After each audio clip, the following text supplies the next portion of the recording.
The castle grounds had gone to waste since Link's last time up the hill overlooking the city. The green-covered white stone hills had become dull gray rocky bluffs. The lawns and gardens that decorated the surround of the castle were obliterated. Link could now witness the giant chasm the Gerudo leader spoke of, its wide open expanse sprawling in front of the castle. The gaping pit spanned between the old gate and the castle entrance, and at the bottom was a pool of lava, glowing in wicked pulsations. The palace itself had faded from its brilliant hue of white to dull gray as well, its periwinkle slate roof becoming black. Two of the towers that were once there had collapsed, leaving the central tower to stand above the rest of the once magnificent edifice, into an ominous ring of clouds swirling around the pyramidal roof. Twilight was falling on the sky beyond, but one couldn't tell very well due to the thick, almost brown overcast above.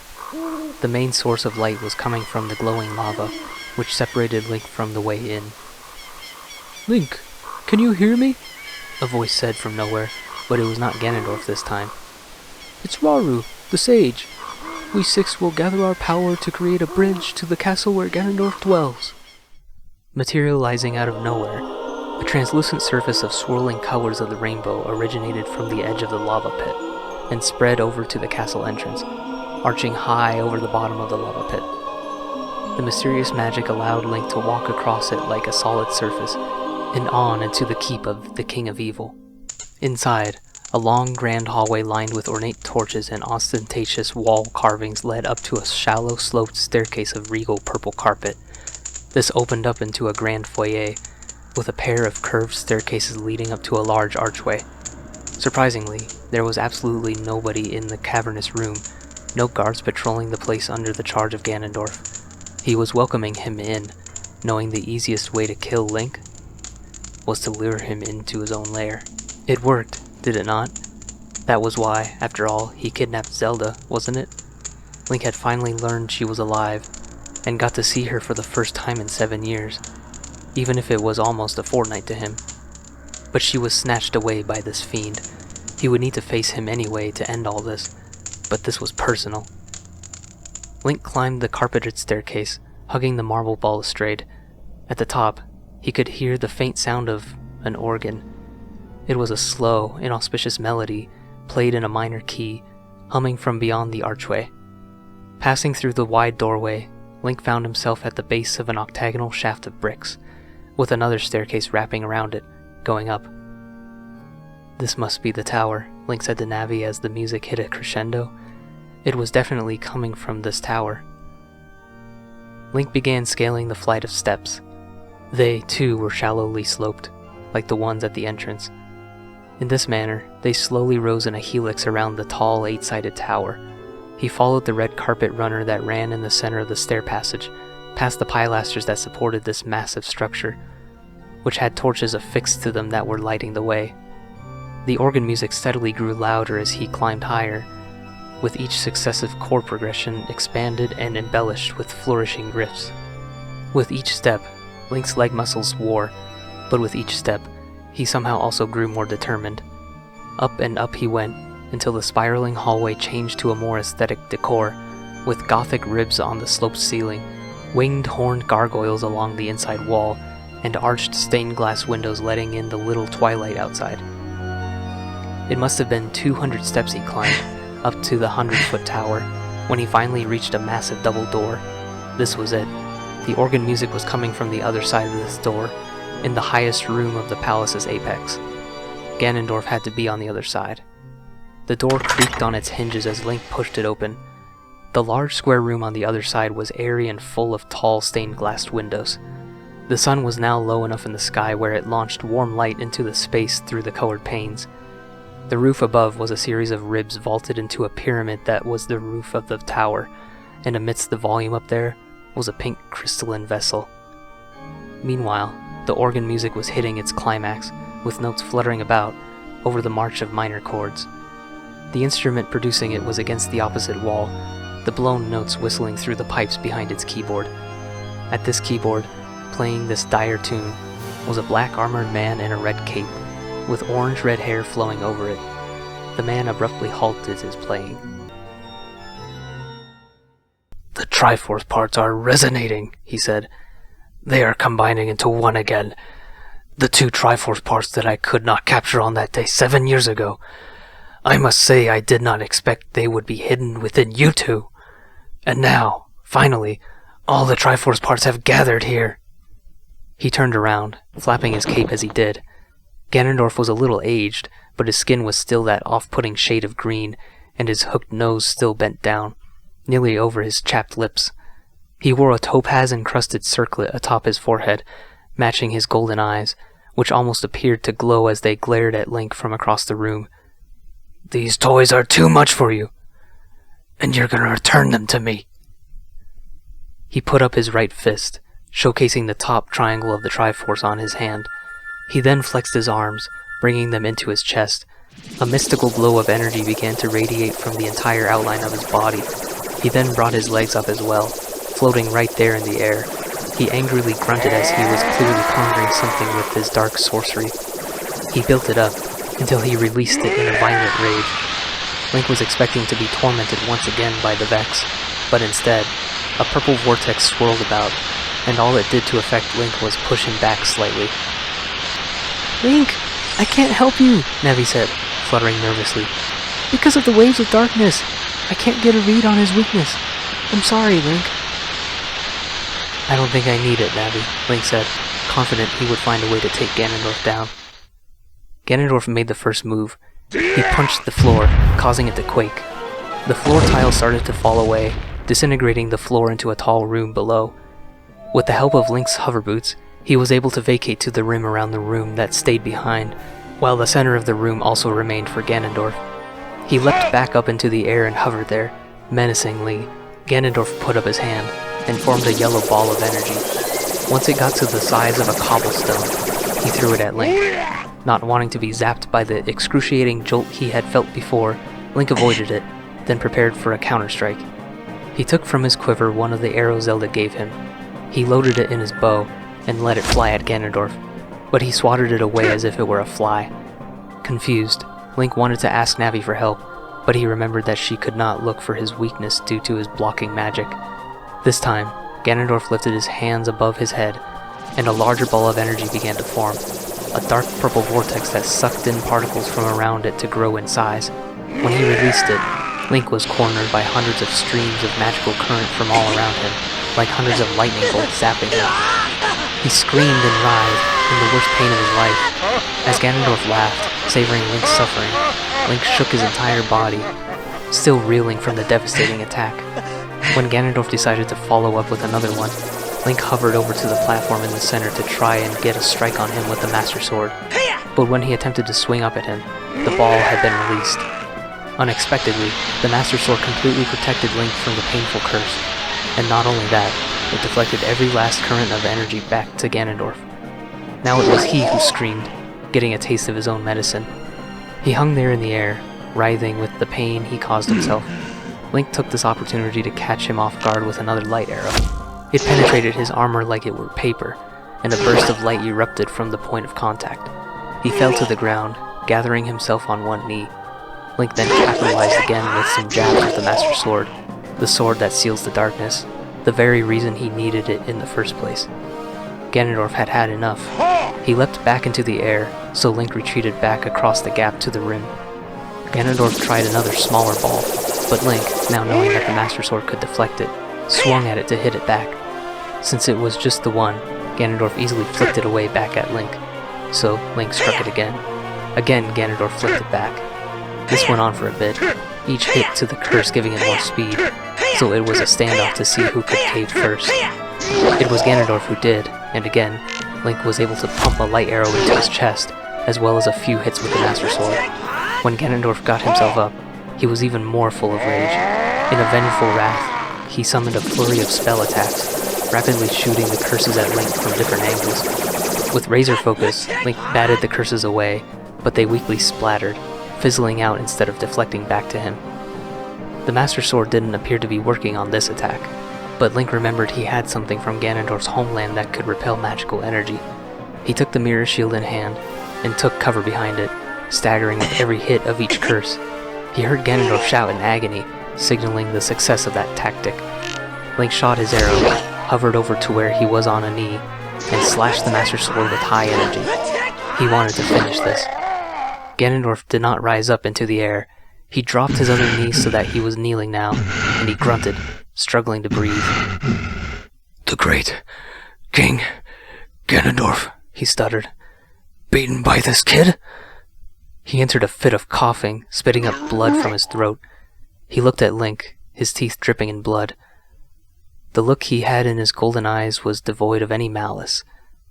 This was just a man, kneeling with vulnerability at his mercy. "Link!" Link's heart was pounding. He had victory in his hands, but he hesitated to deliver a finishing blow.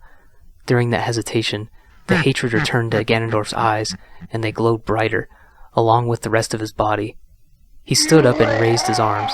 Rising in the air again, he yelled at the top of his lungs with zealous vigor. It was then when the stained glass windows all shattered in a violent shockwave sent out by this man. The shockwave turned to shaking, a rapid quaking that saw the dismantling of the roof above, the structure of the ribs crumbling from no direct cause other than Ganondorf's rage. Link took cover in the corner as the ceiling fell around Ganondorf. Once the debris settled and the dust cleared, Ganondorf stood amidst the rubble, still raising his arms, bruised and bleeding. Drained of his energy, he fell to his knees, and subsequently to the ground, collapsed from his injuries, and presumably the damage given by the light arrows. In Link's field of vision, he saw a pink vessel appear from above. He had nearly forgotten about Princess Zelda. It gently landed in front of Link, and faded from existence, freeing Zelda from her imprisonment. She was conscious now, the trance she was in having worn off. She looked behind her, at the still figure of Ganondorf's body. "Ganondorf, pitiful man," she said.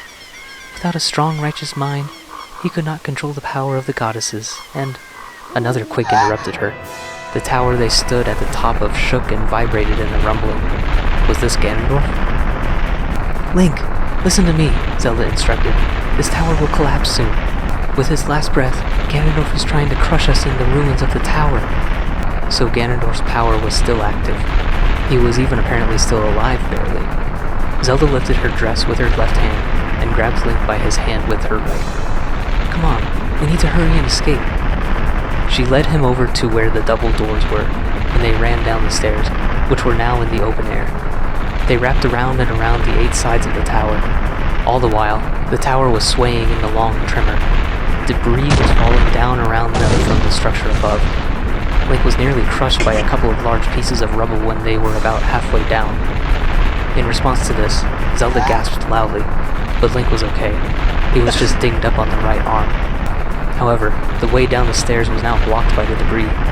"This way," she called, leading him through a door he hadn't seen. Link wondered if she was familiar with this place. He hadn't really thought about what it must be like to navigate one's old home when it was in a state like this. A room within the heart of the tower was guarded by a large group of Stalfos warriors. They had been funneled into a trap of Ganondorf's minions. "Throw me something," Zelda told Link. "Like what?" Link asked as he went to work fighting a pair of Stalfos. "How about the hammer?" She pointed to the megaton hammer hanging from his belt. Link threw her the hammer. He was impressed to see how she handled it. Together, they took down the many skeletal sword fighters, but they had lost precious time they needed to escape. "Thank you, Link," she said as she gave the hammer back to him. "Now let's hurry." The ceiling above came crumbling down, as they barely got out of there, continuing to flee the collapsing tower. Down a smaller flight of stairs, they found their way to the main foyer, where there were even more Stalfos. "We don't have time for these," Zelda hastily said. Instead of fighting them, they slid by, trying to make their way to the exit. As they sprinted down the first hall Link came through when he arrived, the massive stone walls behind them finally started to give way under the large acceleration they experienced from the vigorous vibrating. Once outside, they had to halt suddenly, for the rainbow bridge had vanished, and they stopped short of the edge that dropped down into the lake of lava. Turning around, they saw the tower in the process of its collapse. The top floor, where Ganondorf was, traveled down like there was nothing below it, pancaking the structure between it and the bottom. The turrets about were crumbling as well, toppling over into the piles of stone created by Ganondorf's last stand.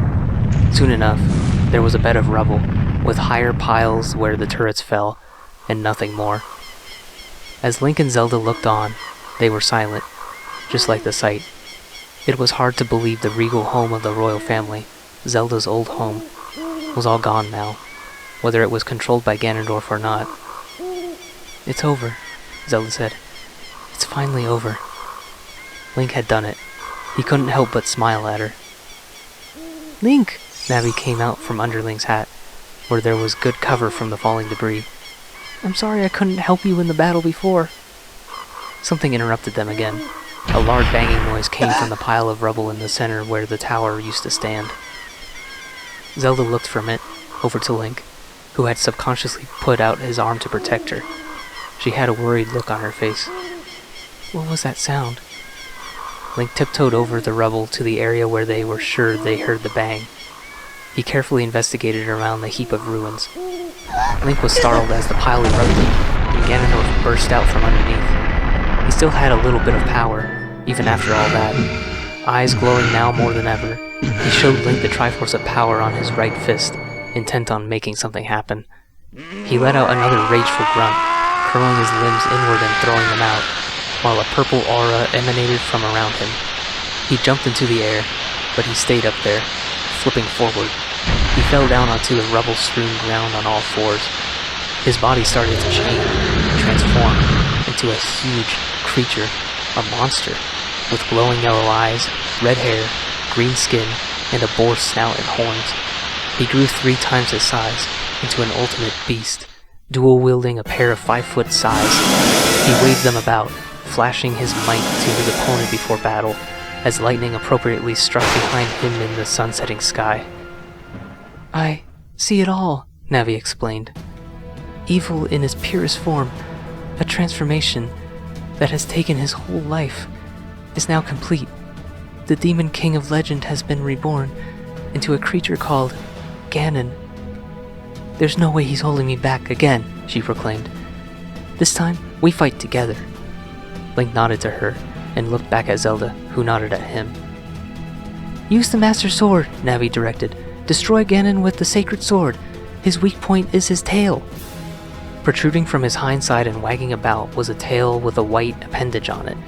As the beast stomped around, it was hard to get a good chance at it. Link still had a few more light arrows in his quiver. He was pretty banged up from the falling debris, so he was careful not to get hit around any more than he could take. Also, getting a footing was nearly impossible on the endless rubble heaps. But he got a shot off, and it sent Ganon reeling. Master Sword in hand, Link slashed at the appendage on the tail. He took the squealing the beast made as a good sign, but Ganon then whipped it around, pummeling Link with this very tail, launching him over a pile of debris, and smacking him into the side of a partially intact turret. It was a hard blow to his body, but he was fine. He regathered himself for a retaliation. Link wondered whether the Master Sword could take on the size Ganon brandished, even of which having such a large blade in the middle of the 2 forks. They were almost swords themselves, but it was these forks that allowed Link to hold his ground and not slide his blade off. After an arduous several rounds of self-preservation, light arrow shooting, and tail slashing, Ganon collapsed into a hunched position on the ground. "Link!" Zelda called from where she stood, holding up her hands. "I'm using my power to hold the evil king. The 6 sages will open the sealed door and lure him back into the sacred realm. I will then use my power as the 7th sage to seal the door to the sacred realm from this world. The dark age ruled by Ganondorf the evil king will end." Link liked the sound of that. "What do you need from me, princess?" "You use your sacred sword and deliver the final blow." Link looked at the woman Zelda had become, working literal magic to help him put away this nemesis of theirs once and for all. "You got it," he said with a smirk. He ran towards Ganon in a dead sprint, jumping off large pieces of rubble. He flew through the air at the beast's head, bringing down the Master Sword with 2 hands into his skull. "6 sages, now!" Zelda called as she fell to her knees. Out of nothing, a white portal materialized underneath Ganon. Along with everything around him, he was sucked down into the vortex, which reminded Link of the ones he and his surrogate mother witches made. Ganon struggled and struggled, trying to claw his way out of it, but he disappeared from view, and the portal began to shrink behind him. The portal was about to close. It was about to be all over, when a small head popped up out of the small hole. Ganondorf held himself up with his arms, resisting the pull into the sacred realm. "You! He spat as he pointed at Zelda. Curse you, Zelda! Curse you, sages! Curse you, Link! Someday, when the seal is broken, that is when I will exterminate your descendants! Link and Zelda looked over at one another, then Ganondorf let one arm go. As long as the Triforce of Power is in my hand. He finally let his other arm go too, and quickly he was sucked down into the hole to the alternate dimension, after which the door was closed and sealed by a tired Princess Zelda. Link himself was exhausted as well, sweaty, bloody, and bruised, but it was over. Zelda crunched on top of the rubble over to Link. "Thank you, Link," she said to him. "Thanks to you, Ganondorf has been sealed inside the Sacred Realm, though the way he left it, it is now more of a dark realm." Link was saddened by this fact. Ganondorf's evil heart made the Sacred Realm fill with evil when he laid his hands on the Triforce, but the bright side was that he was going to be sealed away inside his evil realm. "Peace will once again reign in this world," she said, "for a time." Link was about to respond, but Zelda walked closer to him, moving her face 3 inches away from his. They both fluttered their eyes in an anticipatory silence. Finally, Zelda broke it. "All the tragedy that has befallen Hyrule was my doing." "No," Link said back to her as he lost himself in her bright blue eyes. "It wasn't your fault." "I saw you as I was escaping from the castle with Impa," she recalled.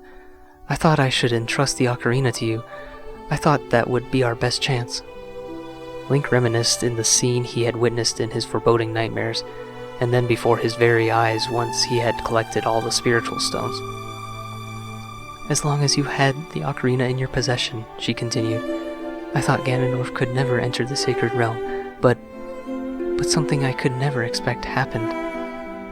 Link waited for her to continue, but he already knew what she was going to say. "After you opened the door of time, the Master Sword sealed you away in the Sacred Realm." Link thought back to what she told him when she was Sheik, that if that hadn't happened to him, he would have surely fallen to Ganondorf. But was this really a better alternative? "You know the rest. Your spirit remained in the Sacred Realm, and then the Triforce fell into Ganondorf's hands.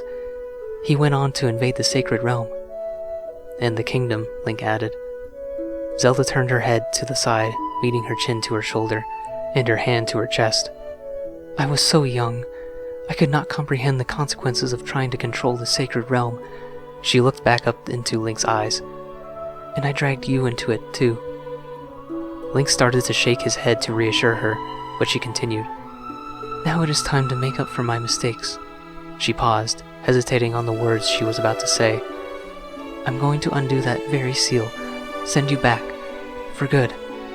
Link was taken aback by this prospect. First of all, he wasn't so sure he wanted to go back. At one point, he would have welcomed that 1,000,000 times over, when he felt overwhelming remorse for inadvertently causing all of this to happen. But now, he had fulfilled an ancient prophecy and realized his destiny. He had become a hero, and was proud of it. But now Zelda was feeling the way he had. "You mean like I could with the Ocarina of Time?" Link asked. "That was never meant to be permanent," Zelda explained. "I'm the only one who can permanently return you to your original time with it." So, Link couldn't have stayed in the past even if he wanted to, but he never did want to, and he still didn't. He wondered why only Zelda had this ability. Was it because Zelda was the 7th sage? "How?" Link asked her. "My family believes we are descended from an ancient incarnation of the goddess Hylia, who we also believe is the goddess of time," Zelda informed with a somber smile.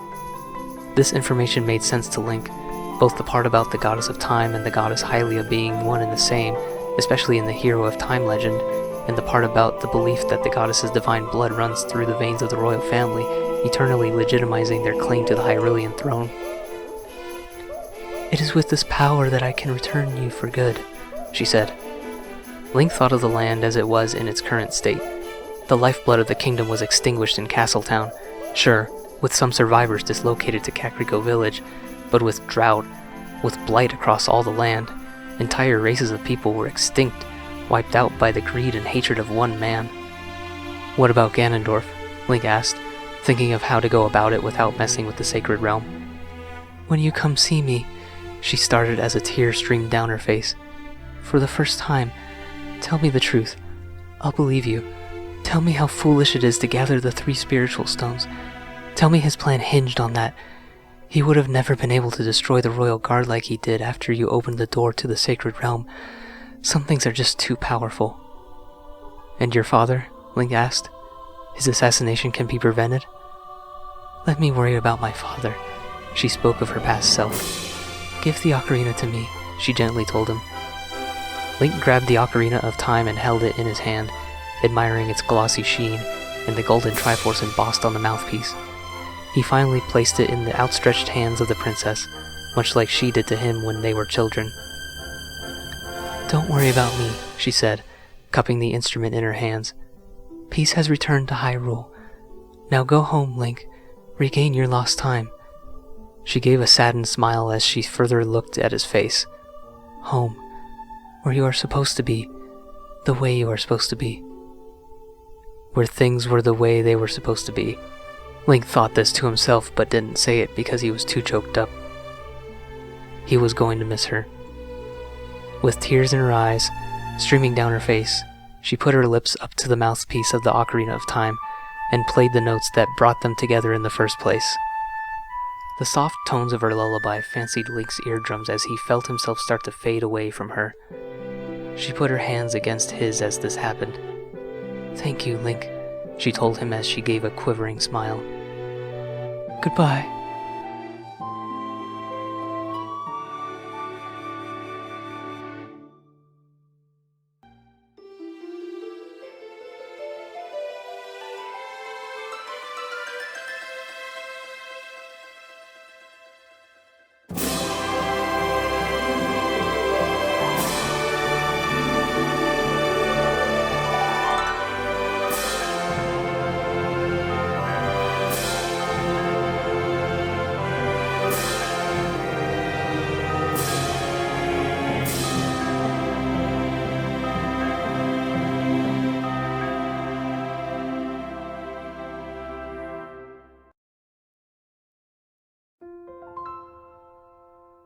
Link opened his eyes to a familiar sight. He was standing in the grand doorway to the castle courtyard. A girl in a white dress on the other side was looking into a window, playing an ocarina. He reached into his knapsack. All that was inside was some leftover bread, a bit of deku nuts, a half-filled skin of water, and the Kokiri emerald. This was so surreal. He was all the way back to when he first met the Princess of Hyrule, and he was a kid again. Permanently. Link entered the courtyard and paused, thinking of what he was going to say to her. Sensing his presence, Zelda turned around. The two locked eyes from across the green lawn of the courtyard. Who are you? How did you get past the guards? She asked, in the exact same way he remembered it. Instead of bowing before her, he started to explain his story, how they had set into motion a whole plan to retrieve the Master Sword to use against Ganondorf, but how the spiritual stones to do so would need to be gathered, and this was exactly what Ganondorf wanted. By not gathering them, the Goron Ruby could stay with the Gorons, as it should be, and the Zora Sapphire could be kept by Rudo, to give to a man she could fall in love with, who would ask for it for the right reason. He told her how he saw the demise of the kingdom, the destruction of Hyrule Castle Town, and the assassination of her dear father, the king. How there must be another way to stop Ganondorf.